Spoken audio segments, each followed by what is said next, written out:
FIFA বিশ্বকাপ football 2026-এর সকল update পেতে চ্যানেলটি সাবস্ক্রাইব করুন আর ভিডিওটি সবার সাথে শেয়ার করুন।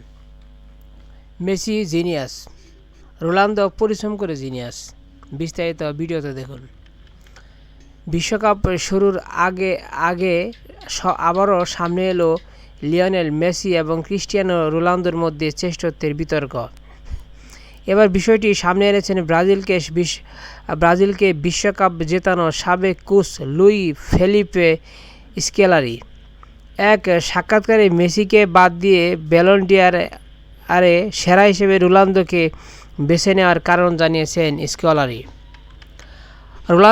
রোনালদোর সঙ্গে সম্পর্কের কিছু অজানা দিকও প্রকাশ করেছে স্কেলারি। পর্তুগাল জাতীয় দলের সাবেক এই কোচ ব্যাখ্যা করেন, বিশ্বের সেরা খেলোয়াড় নির্বাচনের ভোটে তিনি যে সিদ্ধান্তগুলো নিতেন তার পিছনে আবেগ এবং পেশাগত কারণ ছিল। 2002 সালে ব্রাজিলকে বিশ্বকাপ জেতানোর পর স্কেলারি 2003 থেকে 2008 সাল পর্যন্ত পর্তুগালের জাতীয় দলের কোচ ছিলেন।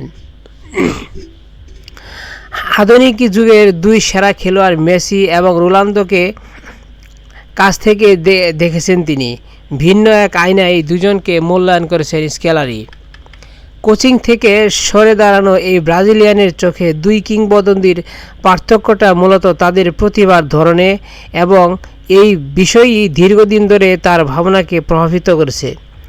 গ্লোবো টিভির এক অনুষ্ঠানে দেওয়া এক সাক্ষাৎকারে স্কেলারি জানান, বিষয়টি নিয়ে মেসি সরাসরি তার সঙ্গে কথা বলেছিলেন।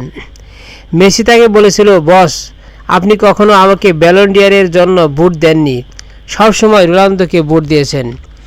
জবাবে স্কেলারি বলেছিলেন, আমাকে তো রোনালদোকেই ভোট দিতে হয়, সে আমার ছেলের মতো। স্কেলারি যোগ করেন, মেসি জিনিয়াস, সে চোখ বন্ধ করলেও বুঝতে পারে বলে বল কোথায় আছে। কিন্তু রোনালদো জন্মগত জিনিয়াস ছিল না, সে নিজের ইচ্ছাশক্তি আর পরিশ্রম করে নিজেকে জিনিয়াস বানিয়েছে।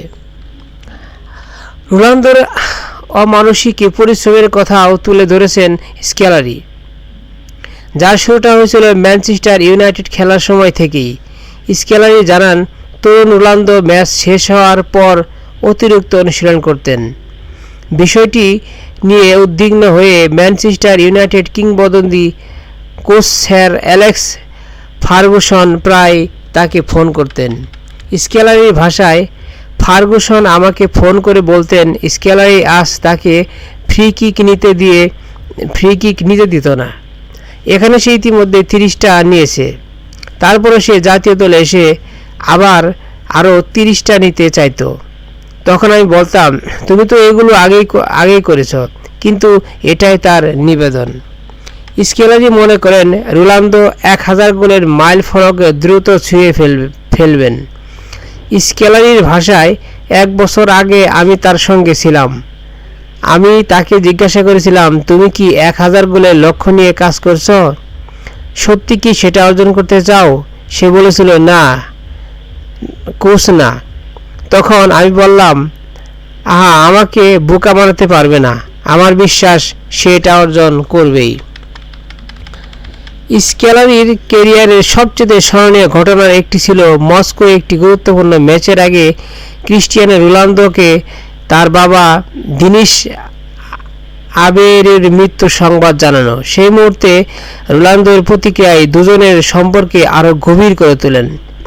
আবেগ ঘন কণ্ঠে স্কেলারি সেই স্মৃতি উস্কে দেন, ওরা আমাকে ফোন করে ঘটনাটা জানায়। আমি মনে করলাম খবরটা তাকে জানাতে হবে। আমি তাকে আমার রুমে ডেকে নিলাম, জড়িয়ে ধরলাম, তার সঙ্গে কাঁদলাম এবং বললাম চাইলে সে চলে যেতে পারে। কিন্তু রোনালদোর উত্তর ছিল অন্যরকম। সে বলেছিল, সবার আগে জাতীয় দল। আমার বাবা চাইতেন আমি খেলি, আর সেই ম্যাচেই সে মাঠের সেরা খেলোয়াড় ছিল। সেখান থেকেই তার পরিবারের সঙ্গে আমার বেশ সম্পর্ক গভীর ছিল।